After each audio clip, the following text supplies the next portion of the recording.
आप सब लोग सबसे पहले पत्रकार लोगों के लिए तालियां बजाओ। बहुत देर से बैठा, जब मैं आया तो हमारी कुछ मां बहनें वो डांस कर रहे थे। इतना देर तक डांस करना ये अपने आप में बहुत बड़ी बात है। उनके लिए भी तालियां बजाओ। और जो गणमान्य है, इतने देर से ये लोग बैठे हैं, अपना अमूल्य समय दे रहे हैं सब लोग, ये सब लोग का मैं आभार मानता हूं। ये आपके सामने लिखा हुआ है बिरसा ब्रिगेड वर्धापन दिवस। आज शिव जयंती है। वर्धापन दिवस का मतलब क्या होता है मराठी में? वर्धापन दिवस का मतलब वाड़ दिवस, उसकी स्थापना दिवस।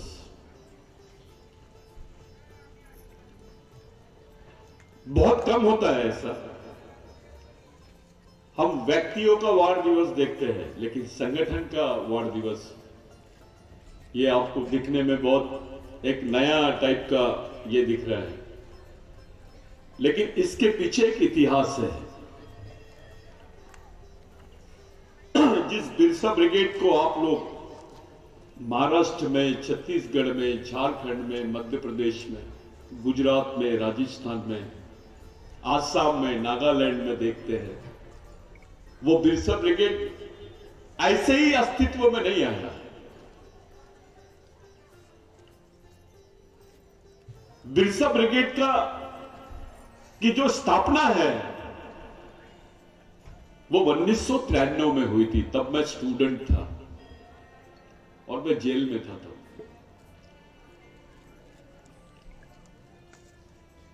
जेल में जाने का कारण दूसरा। 1993 में भारत सरकार ने संयुक्त राष्ट्र संघ में एक हलफनामा दिया। संयुक्त राष्ट्र संघ यानी यूनाइटेड नेशंस, पूरे विश्व के देशों का संगठन, जिसको जैसे आप भारत का संविधान है उसको आप लोग नेशनल कॉन्स्टिट्यूशन बोलते हैं, राष्ट्रीय संविधान बोलते हैं,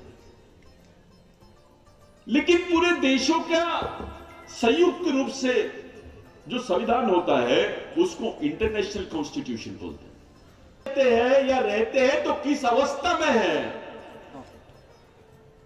ये 1993 में संयुक्त राष्ट्र संघ ने भारत सरकार को पूछा। साथियों, भारत सरकार का संयुक्त राष्ट्र संघ में हलफनामा गया कि भारत में आदिवासी नहीं रहते हैं।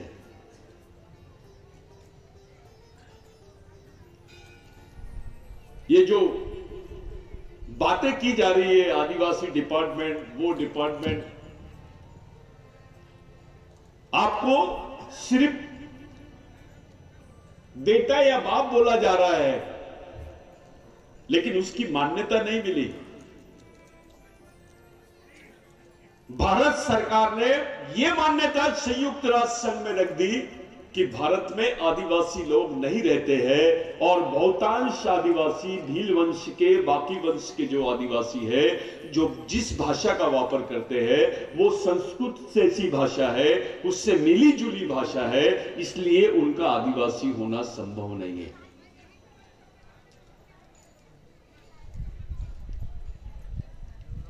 ये संयुक्त राष्ट्र संघ का स्टेटमेंट था। इसने भारत के तमाम आदिवासियों के हजारों साल के इतिहास को खत्म कर डाला। आप बोल रहे हो अपने आप को आदिवासी, लेकिन आपको आदिवासी की मान्यता नहीं है। संविधान बनने के पहले आप आदिवासी थे करके आपको संविधान में मान्यता मिली। भारत के संविधान बनने के पहले आप आदिवासी थे, जिसको अंग्रेजों ने भी मान्य किया, आपको एबोरिजिनल बोला। तब जाके आपके हिस्से में आरक्षण आया, आपके हिस्से में 5वीं अनुसूची आई, आपके हिस्से में एक पहचान आई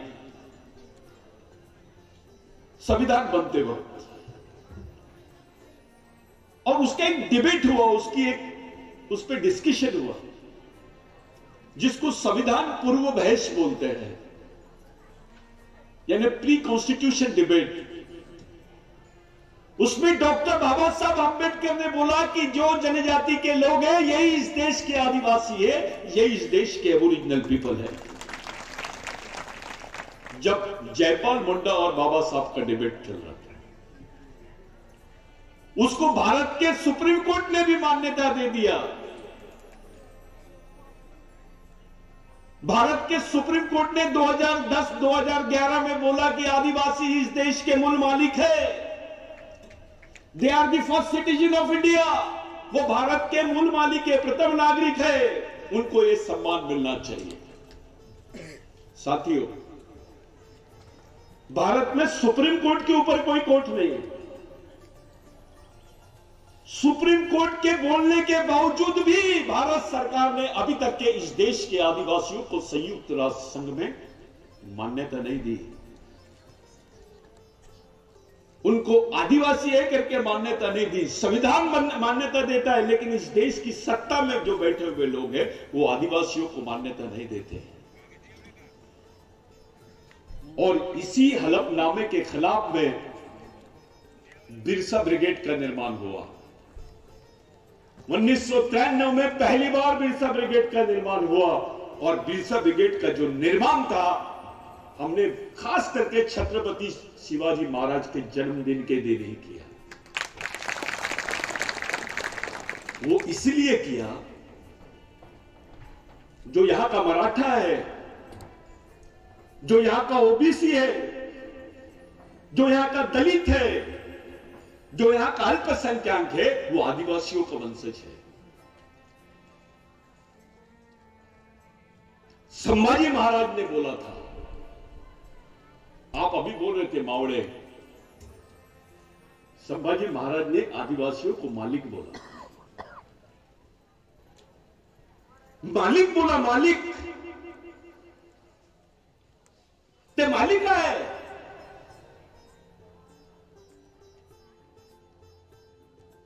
ये आदिवासी महिलाओं को कारभारी बोले। उस संस्कृति को समझा उन्होंने, क्योंकि जब आपके पास आरक्षण नहीं था, आपका घर चलता था, उस घर की पूरी बागडोर आदिवासी महिला के हाथ में थी। शिवाजी महाराज को यह बात मालूम थी। शिवाजी महाराज ने जो हिंदू स्वराज्य की जो बात करी, वास्तविकता में वो अलग था। शिवाजी महाराज ने श्री राम नहीं बोला, हर हर महादेव बोले। हर हर महादेव के पीछे का एक लॉजिक है। ये केवल मराठी में पढ़ने वाला शब्द नहीं है, इसको गोंडी में भी बोलते हैं। ये प्री द्रविडियन लैंग्वेज का, यानी द्रविडियन पूर्व भाषा का एक हिस्सा है। शिवाजी महाराज ने उस वक्त इस बात का उल्लेख किया। शिवाजी महाराज ने अपनी मां को अपना राजा समझा।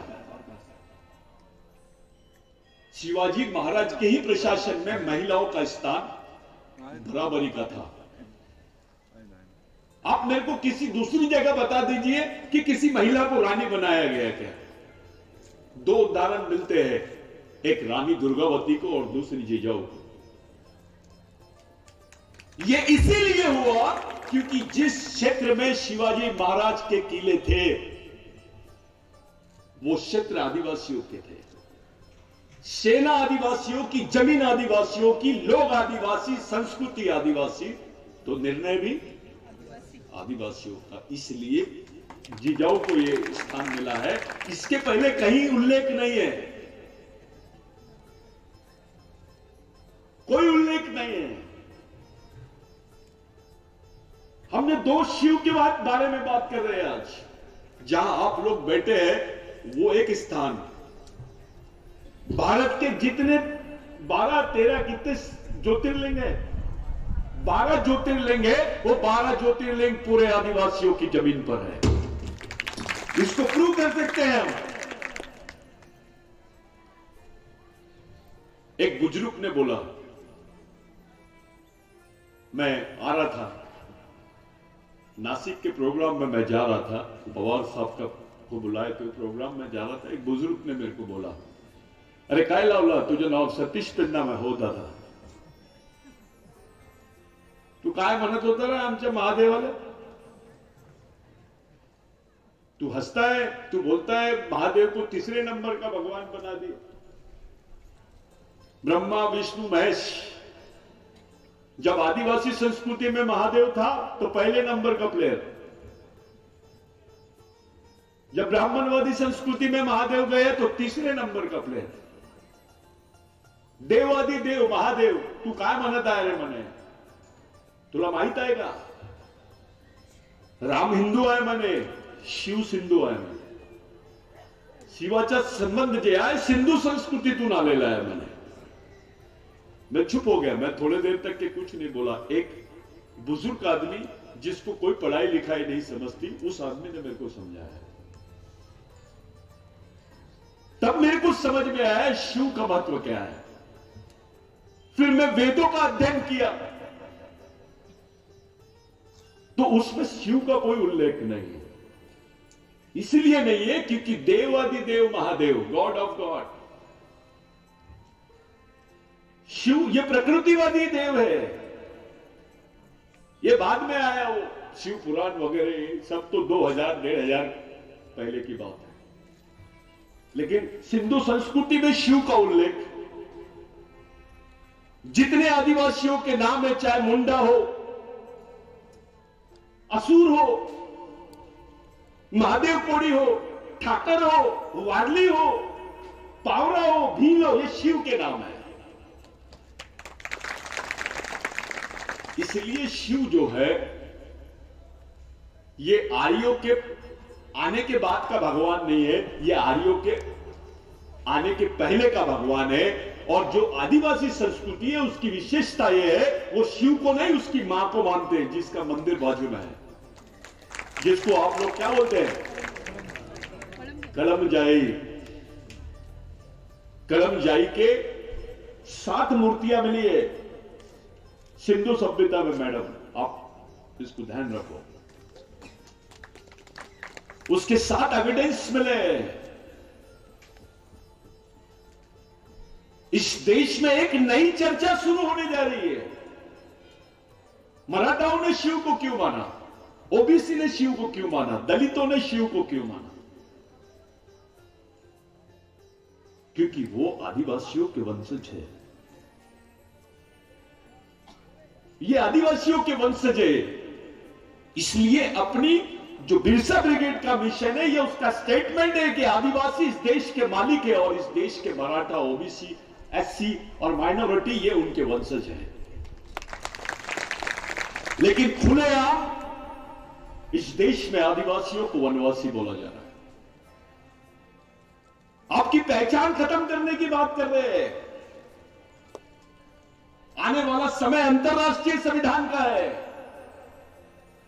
आज तुम्हारा आरक्षण खत्म हो गया है। दादा 100 में 10 पोस्ट निकलना, इसको आरक्षण नहीं बोलते। जहां 10 लाख लड़के बेरोजगार है, वहां तुम 1000 पोस्ट भी निकालोगे तो बाकी लड़कों का क्या होगा? आरक्षण से समाज खड़ा नहीं होने वाला है, समाज स्वरक्षण से खड़ा होने वाला है। आज तुमको जिंदा रखने की लड़ाई लड़ना है अपने समाज को। ये जिंदा रखने की लड़ाई आपको आप तभी जीत सकते हैं जब राष्ट्रीय संविधान के साथ साथ अंतरराष्ट्रीय संविधान में भी तुम्हारे लिए संरक्षण मिले।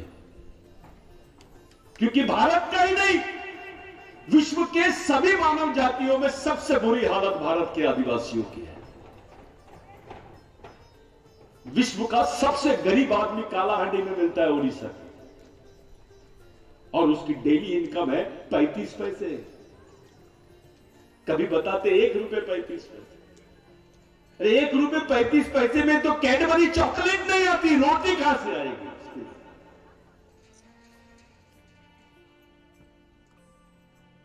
ये भील है, ये महादेव कोरी है, ये वारली है, ये पावरा है।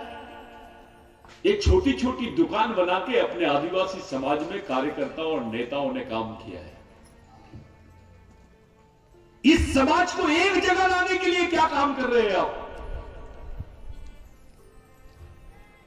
मैं नहीं बोलता हूं, ये टेस्ट बोलता है, डीएनए टेस्ट बोलता है, एंथ्रोपोलॉजी बोलती है कि पूरे विश्व के आदिवासियों की संस्कृति समान है, उनका डीएनए समान है, उनकी अवस्थाएं समान है। लेकिन समाज समान है क्या?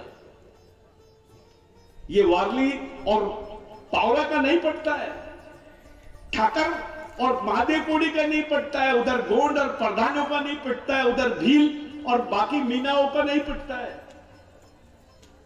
जबकि तुम्हारा ब्लड एक है, तुम्हारी संस्कृति एक है, तुम्हारा डीएनए एक है, तो समाज भी। तो कौन काम कर रहा है इसको? अरे आप इसलिए जिंदा हो क्योंकि समाज जिंदा है। जिस दिन समाज नाम की संस्था खत्म हो जाएगी, उस दिन आपको कोई पूछेगा नहीं। अभी तो आदिवासी बच्चों का खून बिक रहा है, आदिवासी लोग खून बेच रहे हैं, गवर्नमेंट मान नहीं रही, लेकिन सच्चाई है। 800 रुपए में आदिवासी अपना खून बेचते हैं क्योंकि उनको काम नहीं मिलता है। कोई किडनी बेच रहा है, कोई अपने गर्दन की हड्डी बेचता है, कोई अपने बच्चे को बेच रहा है, कोई लड़कियों को बेच रहे हैं। ऐसी हालत भारत में कौन से समाज की है? किस समाज की है? केवल आदिवासियों की। पेट पे बच्चा और मजदूरी करते हुए वो पूरे धूप में काम करती है। क्या प्रोटेक्शन है उसको? बहुत अच्छा सब्जेक्ट लिए मैडम आपने, जो आपने विषय लिए, मैं अप्रिशिएट करता हूं। मैडम के लिए तालियां बजाओ। सवाल यह खड़ा होता है को कोई पूछता नहीं है कि 12 साल की आदिवासी लड़की ने अपने हाथ में बंदूक क्यों ली? जिसको मासिक भी नहीं होता है वो बच्ची को नक्सलवादी बोला जा रहा है, वो लड़की के हाथ में हथियार दिख रहा है। ऐसी अवस्था किसकी है? कौन से समाज की लड़की बंदूक लेकर लड़ रही है? जहां जहां मिनरल्स है, जहां जहां कोयला है, जहां जहां जंगल है, जहां जहां वन संपत्ति है, वहां वहां नक्सलवाद है। ये इको टूरिज्म के नाम पर जो विस्थापन हुआ है वो आदिवासियों का हुआ है। भंडारदरा का पानी आदिवासियों को जितना उपयोग नहीं होता, बाकी लोगों को ले होता है।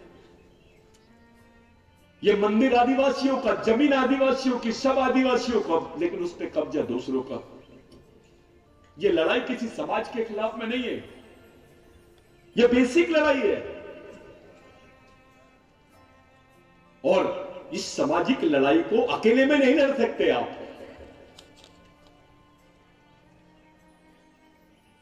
आता कार्यक्रम झाला आणि आपण आपला घरी जाऊ, नंतर बघू। मैं पिछले 10 साल से चिल्ला रहा हूं कि एक घर से 1 रुपए रोज जाना चाहिए मिशन के लिए।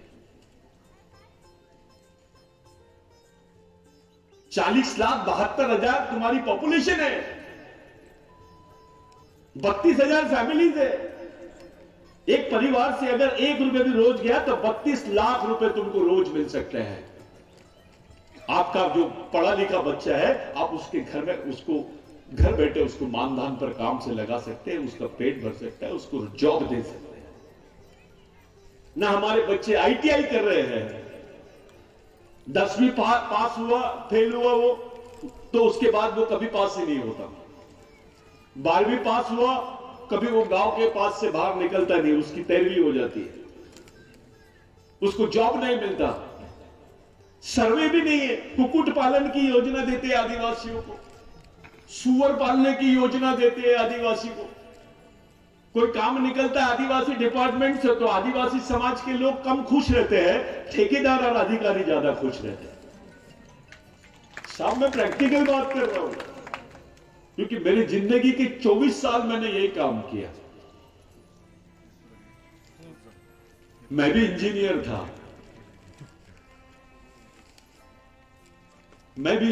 था, मैं भी क्लास 1 ऑफिसर था। मैंने ये नौकरी छोड़ दी और टोटल यही काम किया, शादी भी नहीं किया। इसका मतलब गलत मत समझना, क्योंकि कुछ लोग मेरे को कमेंट्स करते हैं, अरे खुद तो नहीं कर रहा लेकिन तेरे साथ आधे से ज्यादा लोग शादी नहीं किए, इसका क्या लाभ है? ये मिशन है। आपको जिंदगी देनी पड़ेगी, तब जाके आपकी आने वाली पीढ़ी बचेगी। एक आमदार बनाओगे तो 5 साल काम देगा, एक कार्यकर्ता बनाओगे ईमानदारी से तो जिंदगी भर काम करेगा समाज का। वो होता है मिशन। इस समाज का निर्माण कैसे करेंगे, इस समाज को बचाएंगे कैसे, इसके अधिकारों को कैसे बचाएंगे, इसकी पहचान को कैसे बचाएंगे, इस पर कोई चर्चा नहीं करता। सब फांदे तोड़ने के चक्कर में है। मध्य प्रदेश और महाराष्ट्र में जो आदिवासी शादी करते हैं दादा, उनको हिंदी मैरिज एक्ट के हिसाब से पैसा मिलता है। पिछली गवर्नमेंट में हिंदू मैरिज एक्ट के हिसाब से उनको पैसा दिया गया, आदिवासी मैरिज एक्ट के हिसाब से पैसा क्यों नहीं दिया गया? वो सरकार की योजना लेके आदिवासी नहीं रहता, वो हिंदू बन जाता है। आदिवासी किसी धर्म का नहीं है, वो संस्कृति को मानने वाला है। जब धर्म पैदा नहीं हुआ था तब से आदिवासियों की संस्कृति इस देश में है। इतना ही नहीं, जब भगवान पैदा नहीं हुआ था तब से आदिवासी भारत में रहता है। ये मैं नहीं बोल रहा हूं, एंथ्रोपोलॉजी बोल रही है, ये मानव शास्त्रीय रिपोर्ट बोल रही है। हमारे लोग गरीब है, चलेगा, लेकिन दिमाग से गरीब नहीं रहना चाहिए। जो समाज दिमाग से गरीब रहता है वो गुलाम पैदा होता है, गुलाम ही मर जाता है। ये बिरसा मुंडा ने बोला था। राघोजी भांगरे के बारे में लोग जानते नहीं थे। हमारे लोगों को क्रिमिनल ट्राइब बोलते हैं, गुनेगारी जमात। राघोजी भांगरे की तो पूरी खानदानी स्वतंत्र सेनानी थी। ऐसी एक परिवार बताइए पूरे महाराष्ट्र में कौन है? चर्चा नहीं होती इस पर चर्चा ही नहीं होती कि भाई आदिवासी का आदमी है तो उसको छोड़ दिए। मैं पत्रकार लोगों से भी यहां बोलना चाहता हूं, साहब जिसको फांसी देते हैं उसकी फोटो रहती है। आप आदिवासियों के 1000 नाम ले लो, उनको फांसी दी गई, उनके रिकॉर्ड में नाम भी नहीं है, गैजेट भी नहीं है। एक फोटो नहीं है राघोजी भांगरे की। वो बाकी जितने शहीदों के नाम लिए इन्होंने, उनका नाम ही नहीं है। आदिवासियों के साथ एक बहुत बड़ा भेदभाव हुआ है। जिन्होंने उंगली भी नहीं कटाए वो स्वतंत्र सेनानी, लेकिन आदिवासियों की तो परिवार के परिवार तबाह हो गए, लेकिन उनको अभी तक के स्वतंत्र सेनानी का सर्टिफिकेट उनके पास में नहीं है। ये लड़ाई आत्मसम्मान की लड़ाई, सेल्फ रिस्पेक्ट की लड़ाई पूरे भारत में, भारत के जो मूल निवासी है, ओबीसी है, मराठा है, इनको अगर कोई बचा सकता है भारत में तो केवल आदिवासी बचा सकता है। जिस दिन आदिवासी वनवासी हो जाएगा उस दिन मराठा, ओबीसी, एससी, अल्पसंख्यक स्वर्गवासी हो जाएगा।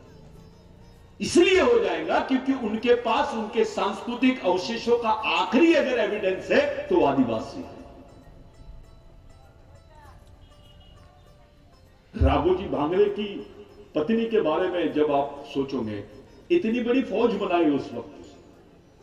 राघोजी भांगरे के कैरेक्टर कोई अलग कैरेक्टर नहीं था, बहुत खतरनाक कैरेक्टर। आप पिक्चर बना रहे साहब, आप जरूर बैठे। राघोजी भांगरे केवल क्रांतिकारी नहीं था, जो क्रांतिकारी है, जिनको बोलते हैं क्रांतिकारण था वो। महाराष्ट्र की जमीन पर क्रांति का मुख्य कारण राघोजी भांगरे था। उनके पिताजी को अंडमान निकोबार में काले पानी की सजा हुई, उनका भाई मरा, उनकी दादी मरी, उनका पिताजी मरा, राघोजी भांगरे मरे और उनकी मिसेस भी मरी, पूरा परिवार शहीद। चाहते क्या थे वो? राघोजी भांगरे लड़े, मरे, फांसी पे लटके, चाहते क्या थे वो? राघोजी भांगरे का सोच क्या था? राघोजी भांगरे की सोच के हिसाब से आप देखोगे, आपको कोई भी ये जो जितने 12 वो ज्योतिर्लिंग है, वो लिंग पे कहीं पर भी आपको ये आर्यन पूजा नहीं दिखेगी। आपको आदिवासी की पूजा ही अलग थी। महुए की दारू, धतूरा, वो पेड़, वो बेल, काटा निकाल के चढ़ाते थे, फूल नहीं चढ़ाते थे आदिवासी। आप जाइए कुंवारा भीषण में, यहां पे भी मंचर है, यहां पे भीमा शंकर है, वहां पे भी मंचर है नागपुर में, और वहां पे कुंवारा भीषण है। इसके लिंक देखिए, क्योंकि दुनिया का पहला आदमी कुंवारा भीषण के पास में मिला, ये प्रूफ हो गया है। अभी ऐसा बताई जा रही है नई थ्योरी कि अफ्रीका से भारत में आदमी आया, गलत बात। भारत से आदिवासी आदमी अफ्रीका में गया। आज पूरे आदिवासियों के पहचान का प्रश्न है, आपके बाल बच्चों के पहचान का प्रश्न है। वहां कोई प्रमाण पत्र नहीं लगेगा मेरे भाई, आपको मान्यता लगेगी। ये कैसी परिस्थिति है कि देश तुम्हारा है,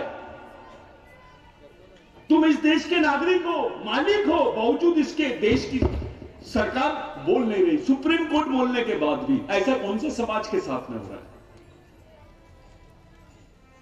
ये आपकी पीढ़ी को जिंदा रखने का इश्यू है। हमारे नेता डरते हैं, जो सच है उस पर बात होनी चाहिए, और एक लंबी लड़ाई आपको लड़ना पड़ेगा। इसलिए बिरसा ब्रिगेड का निर्माण किया गया। नेता का बेटा नेता नहीं और राजा का बेटा राजा नहीं, समाज के गरीब आदमी का भी बच्चा समाज का नेतृत्व करना चाहिए करके प्रशिक्षण देते हैं उसको। वो तैयार होना चाहिए, उसके जीवन का कुछ हिस्सा इस समाज को मिलना चाहिए, कुछ योगदान उसके इस समाज में होना चाहिए। अरे आप पैदा हुए तो मरने वाले हो, लेकिन जिस समाज में पैदा हुए उस समाज के लिए कुछ करना है आपको। क्या राघोजी भांगरे ने तुम्हारी वजह से फांसी दिया क्या? कुछ सोचा था ना? तुम्हारा कोई रिश्तेदार था क्या? बिरसा मुंडा तुम्हारा कोई रिश्तेदार था क्या? अरे गर्लफ्रेंड के लिए लोग फांसी पे लटकते हैं, लेकिन बाप के लिए बेटा फांसी पे नहीं लटकता है। लेकिन तुम्हारी कौम के लिए ये लोग जो फांसी में लटके, उनकी सोच क्या थी उस बारे में सोचो। जीसस क्राइस्ट को सूली पे चढ़ा दिए तो उसको भगवान बोला गया, इनको तो फांसी के तख्ते पे ही चढ़ा दिए, आपने अभी तक भगवान नहीं बोला उसको। अभी भी राघोजी भांगरे, केंगरे, टंटाभील, बिरसा मुंडा, तिलका मांझी, रेंगा कोरकू, इनके नाम नहीं लेते आप। आपका बच्चा जो लड़ाई नहीं लड़ा, वो लड़ाई इन्होंने आपके लिए लड़े, तब जाके आप अस्तित्व में हैं। आपके बदन पे कपड़े हैं तो इसके पीछे ये शहीदों का हाथ है। कोई भगवान ने आदिवासियों को जमीन नहीं दिया। आपकी संस्कृति को समझो, आपके इतिहास को समझो। और ये जो बिरसा ब्रिगेड है, जो आदिवासी विचार मंच के मार्फत ऑपरेट होता है, किसी भी कार्यकर्ता में ये गलत फहमी निकाल दो कि मैं सब कुछ हूं। ये पद वद कुछ नहीं होना, मिशन यहां चलता है। मैं अध्यक्ष आओ, मैं सचिव आओ, मैं राष्ट्रीय अध्यक्ष आओ तो गरीब थे। तो यहां है क्या कुछ? तुम उस समाज के प्रतिनिधि हो जिसके पेट में रोटी नहीं है, जिसके बदन पे कपड़े नहीं है, जिसके जीवन का मूल्यांकन प्राणी से भी कम है। पीओ साहब बैठे हैं, आश्रम स्कूल में बच्चा मरता है तो 35,000 का चेक देते हैं उसे। ईद का बकरा 1 लाख रुपए का बिकता है। आदिवासी बच्चे की जान की कीमत 35,000 और बकरे की कीमत 1 लाख। आपके जीवन का मूल्यांकन क्या हो गया? खत्म हो गए। छोटी छोटी लड़ाई में अपना टाइम पास कर रहे हैं। समाज बहुत ऊंची चीज आहे, समाजाशिवाय तुमचं अस्तित्व राहणार नाही। समाज जिवंत राहणार तो तुम्ही जिवंत राहणार। ज्या दिवशी तुमचा समाज समाप्त होऊन जाईल त्या दिवशी तुमचं अस्तित्व राहणार नाही। राघोजी भांगरे समाज के लिए मरे, टंट्या भील समाज के लिए मरे, बिरसा मुंडा समाज के लिए मरे। ये व्यक्तिवाद, पार्टीवाद, क्षेत्रवाद, पूंजीवाद के बीमारी से बाहर निकलो, संगठनवाद के बीमारी से बाहर निकलो, सही मिशन चलाओ। यही बिरसा ब्रिगेड का मेन उद्देश्य था और इसलिए यह वर्धापन दिवस मनाए। एक तरफ शिवाजी महाराज, छत्रपति शिवाजी महाराज, ये राजकीय शिव है। हमको राज्य में कैसे अपनी पकड़ बनाना है वो छत्रपति शिवाजी महाराज से हम लोग ये करते हैं। एक ये शिव का मामला है और दूसरा आध्यात्मिक शिव का मामला है और दोनों को ब्राह्मणवाद से डर है। शिवाजी महाराज की लड़के की जो सजा है, छत्रपति संभाजी महाराज को जो सजा मिली है, जो उनका इनकाउंटर हुआ है, उस पर सोचो। शिवाजी महाराज की जयंती मना के खुश होने का दिन नहीं है आज। शिवाजी महाराज के परिवार का जो त्याग है, उसके साथ जो षड्यंत्र हुए, उस पर रिव्यू करने का, उसको पूरे अच्छे तरीके से उसकी समीक्षा करके उस पर चिंतन करने का टाइम है आज। मराठा क्लेम करते हैं कि हम शिवाजी महाराज को सबसे ज्यादा मानते हैं। बाकी लोग क्लेम करते हैं हम शिवाजी महाराज को सबसे ज्यादा मानते हैं। हमने पिछले प्रोग्राम में बोला, हड़कंप मच गया। मैंने बोला शिवाजी महाराज के साथ और उसके परिवार के साथ, उनकी सोच के साथ सबसे ज्यादा ईमानदार अगर कोई कौम थी तो वो आदिवासी थी। इसलिए परिणाम दिखता है कि सिमनेरी का किला आदिवासियों का, जमीन आदिवासियों की, सेना आदिवासियों की, राजा शिवाजी। ये उदाहरण देखिए आप। ये किसने किया? ये आदिवासियों ने किया, स्वीकार किया आदिवासियों ने शिवाजी महाराज को। लोगों ने तो हिस्सेदारी मांगी है, आदिवासी ने कोई हिस्सेदारी नहीं मांगा शिवाजी महाराज से। और इसलिए शिवाजी महाराज की विचारधारा और संभाजी महाराज की विचारधारा को हम अपना आदर्श समझ के आज के दिन वर्धापन दिवस मनाते हैं। यह है बिरसा ब्रिगेड। एक देश की सांस्कृतिक नई लड़ाई के बारे में हम लोग सोच रहे हैं। एक तरफ कुछ लोग बोल रहे हैं भाई देश धर्म है, धार्मिक राष्ट्र बनाओ। यह सांस्कृतिक राष्ट्र था, है और रहेगा। यहां धर्मनिरपेक्षता थी, सब धर्म के लोग रहते हैं, यहां सब जमात के लोग रहते हैं, सब वंश के लोग रहते हैं। लेकिन इनके अलावा एक ऐसे वंश के भी लोग रहते हैं जिनका यह देश है, जो इस देश के प्रथम नागरिक है।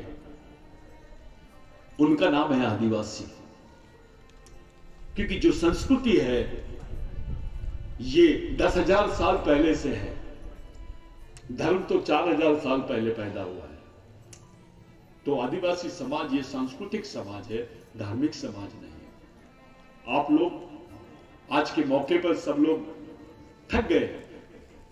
इतना अच्छा आप लोगों ने आयोजन किया। मैं आया भीमा शंकर में, मैंने देखा वहां पर भी ये सब चीजें, ये धार्मिक झगड़ा या किसी विशेष समाज से झगड़ा, ये सब्जेक्ट नहीं है बिरसा ब्रिगेड। बिरसा ब्रिगेड का सब्जेक्ट ये है कि 5वीं अनुसूची में, 5वीं अनुसूची में वो जमीन जिस पर आदिवासी रहते हैं या आदिवासियों का उल्लेख है, उस जमीन पर कोई नई बॉडी बन सकती है क्या? चाहे वो चैरिटी की बॉडी हो या पॉलिटिकल बॉडी हो, वो बन सकती है क्या? It's a constitutional matter. यही हाईकोर्ट में हमारा सबमिशन है कि जो 5वीं अनुसूचित क्षेत्र है, जिसको शेड्यूल एरिया बोलते हैं, आपने अभी वो अनिल गवाले का नाम सुना। इगतपुरी में पूरे आदिवासियों की जमीनों पर कब्जा कर लिया लैंड माफिया ने, उनको मारे। पूरी इगतपुरी का क्षेत्र 5वीं अनुसूची का क्षेत्र है, जहां कोई गैर आदिवासी जमीन ले नहीं सकता है। वहां पे बड़ी बड़ी बिल्डिंग और बड़े बड़े रिजोर्ट्स बना के रख लिए। ये लड़ाई लड़ रहे हैं और ये हो नहीं सकता है। ये जो है ये इलीगल है, इसको लीगल अप्रोच नहीं मिल सकता है, चैरिटी उसको अलाउ नहीं कर सकती है। ये इलीगल बॉडी है। पारंपरिक तरीके से आदिवासियों को 5वीं अनुसूची में यह अधिकार है कि वो अपना स्वयं शासन चला सके, और ये जो मंदिर है ये उसी का हिस्सा है। झगड़ा वहां काम करने वाले या उसका पूजा करने वाले लोगों से नहीं है, झगड़ा कॉन्स्टिट्यूशनल राइट्स का है, भगवान का झगड़ा नहीं है। शंकर भगवान तो सर्वमान्य है, वो सबका भगवान है, क्योंकि वो आदिवासी है बुनियादी रूप से। उसकी हालत देखी ना तुमने, कपड़े वपड़े कुछ नहीं पहना हो। उसको देखो और बिरसा मुंडा को देखो, उसको भूमिति लगा दिए, उसको नाग लगा दिए, ऊपर से वो पानी का लगा दिए और ले जाके उसको ठंडे प्रदेश में बिठा दिए।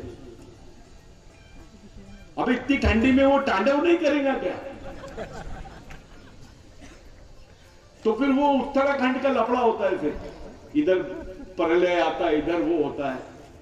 एक जन ने मेरे को पूछा, भाई वो वहां प्रलय आया, इतना वो सब हो रहा है, वो कौन सा एरिया था वो?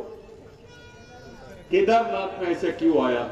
मैं दिल्ली में था, तो मैंने एक जन के कान में बोला, देख बुरा नहीं मानना, तू पत्रकार जरूर है, लेकिन मैं तेरे को बता देता हूं, ये शंकर भगवान को गावटी भाषा आती है, इसको संस्कृत नहीं आता है, क्योंकि संस्कृत भाषा बाहर से आई है। इसको मराठी आती है। लास्ट टाइम मैंने बताया था मराठी ये आदिवासी भाषा है, क्योंकि वो मराठी है, माउली भाषा है, उसका डेवलपमेंट देखो, वो आदिवासी भाषा है। तो इसको संस्कृत नहीं आती है, और बार बार जाके तुम उसके कान में संस्कृत के मंत्र बोलेंगे तो मुंडी भी नहीं हिलाएगा क्या होगा? तो जो लैंग्वेज है शंकर भगवान की, वो कोई लैंग्वेज नहीं है, कोई पूजा पद्धति नहीं है, जिसको जैसा लगता वैसा, जितना ठेवला तितना ठेव। ये पत्थर लिया, लगाया, उसने सिंदूर लगा दिया तो बजरंग बली, और ऐसा लगा दिया तो शंकर भगवान।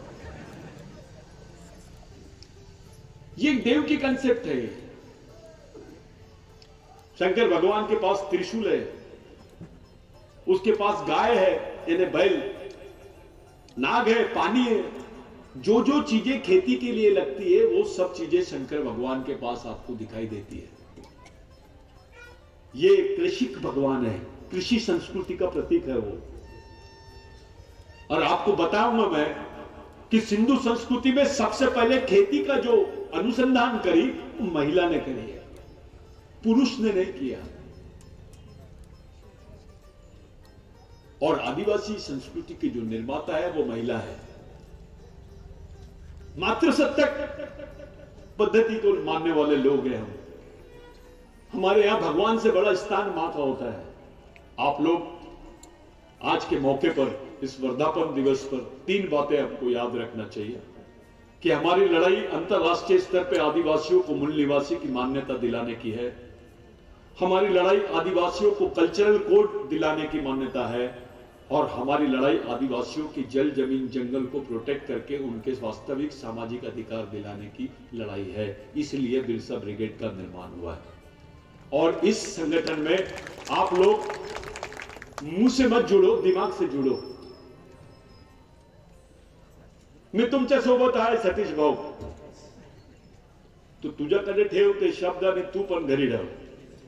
बहुत अच्छा आदमी है, किसी के लेने देने में नहीं है, कलेक्टर है, कमिश्नर बन गया है, बेचारा सुबह ड्यूटी जाता, शाम में अपने घर में आता, किसी को कुछ बोलता नहीं है, संडे को मटन खाता। अबे ऐसा आदमी समाज के लिए मरा हुआ आदमी है। He is a dead man, he is not a head man. हमको ऐसे लोग तैयार करना है जो समाज के प्रति सोचते रहे। आप समाज के भगवान हो, आप ही समाज के चालक, पालक और मालक हो। भगवान नहीं बनाता समाज को, आदमी बनाता है। आज के मौके पर मेरे लिए ये बहुत महत्वपूर्ण है। जिरवर साहब आके गए, बाकी सब लोग हैं, हमारी बहनें हैं, माता है, सब लोग खड़े हैं। ये वर्धापन दिवस एक ऐसी जगह भीमा शंकर में हो रही है, लेकिन एक बात ध्यान में रखना भाई, ये आंदोलन पूरे देश में जाएगा। यहां से ये केवल भीमा शंकर का आंदोलन नहीं है, ये भोला शंकर का आंदोलन है। हमको ये शिव को भी बचाएंगे हम, छत्रपति शिव को भी आदिवासी बचा सकता है, और भोला शिव यानी भोलेनाथ को भी आदिवासी बचा सकता है, कोई दूसरा नहीं बचा सकता। पहचान बदल गई है सब चीजों की, दुकान बना ली है उसको पैसा कमाने की। भगवान यानी बिल्कुल एक इंडस्ट्री नहीं चलती, उतना मंदिर चलता है। वो जो हनुमान जी के यहां घी के लड्डू लाते, वो हनुमान जी खाता है क्या? वो तो पंडित खा लेता है। वो हनुमान जी काला और पंडित गोरा दिखता है, उसकी हालत हनुमान जी से भी ज्यादा तय हो जाती है। सवाल है, मेहनत करने के बाद भी बेचारे भीख मांग रहे ऐसे लोगों का, और जो मेहनत नहीं कर रहे और पैसा कमा रहे, फूल रहे, उनके बाल बच्चे पूरे फॉरेन में पढ़ रहे हैं। जो मेहनत करने वाले लोग हैं उनका सम्मान होना चाहिए। इस लड़ाई को लड़ने के लिए आपको केवल आदिवासी का ही साथ नहीं होना, आपको सभी धर्म संप्रदाय के लोगों का भी साथ होना। ब्राह्मण भी नहीं छूटेगा इससे। अब तो ब्राह्मण भी बियर बार के सामने चौकीदारी करता है। वो जो आपके सार्वजनिक शौचालय रहते हैं वो ब्राह्मण चला रहा है।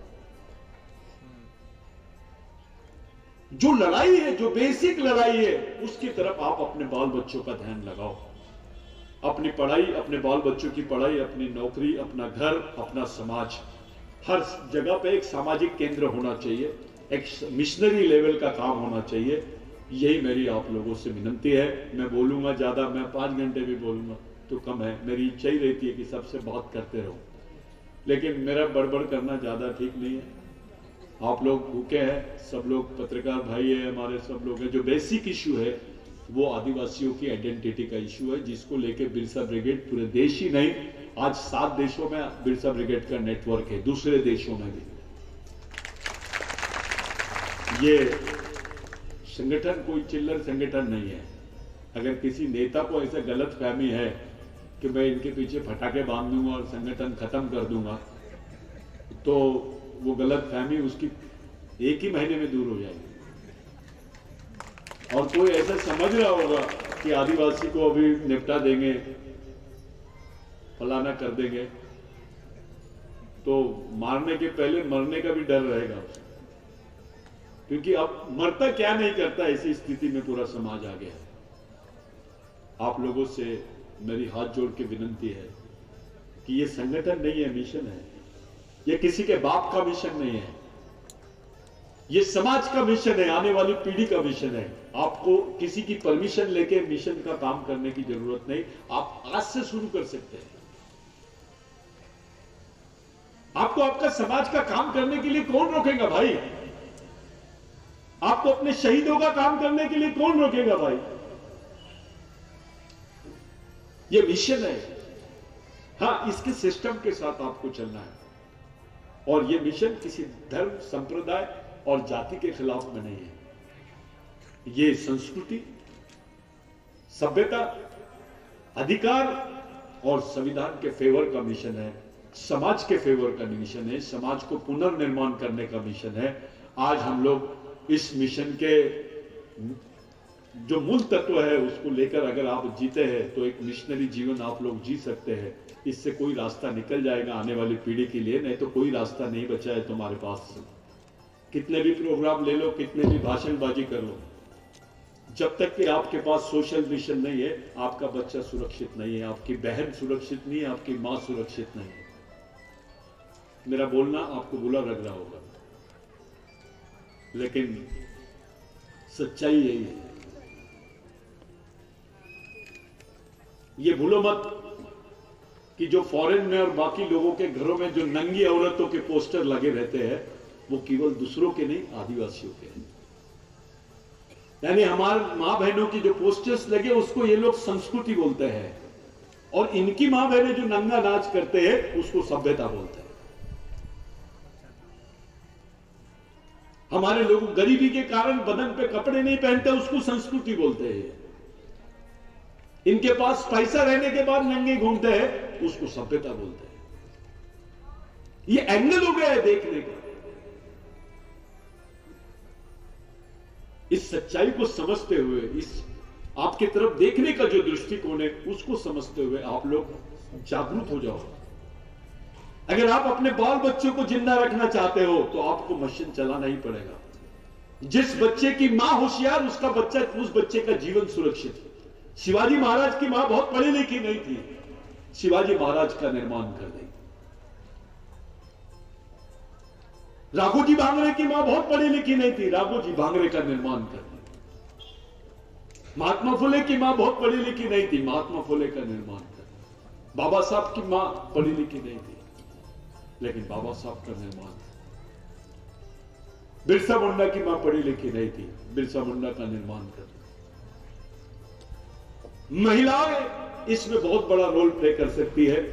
जो मैडम ने किताब लिखी आप लोग जरूर पढ़ो, पढ़ाई करते रहो, लिटरेचर्स देखो, यूट्यूब्स वगैरह देखो, अपने मूवमेंट से जुड़ो, दूसरों से भी कुछ सीखो अगर सही में मिशन को चलाना चाहते हो तो। नहीं तो एक दिमाग में एक कहावत याद रख लो, पहले आदिवासियों को मूल निवासी, उसके बाद आदिवासी, अभी वनवासी, 5 साल बाद स्वर्गवासी। ये दिमाग में डाल दो आपके। जय बिरसा, जय आदिवासी। धन्यवाद दादा। फेसबुकला आमचे पेज लाईक करा आणि आमच्या यूट्यूब चॅनेल सबस्क्राईब करा। वास्तव मराठी।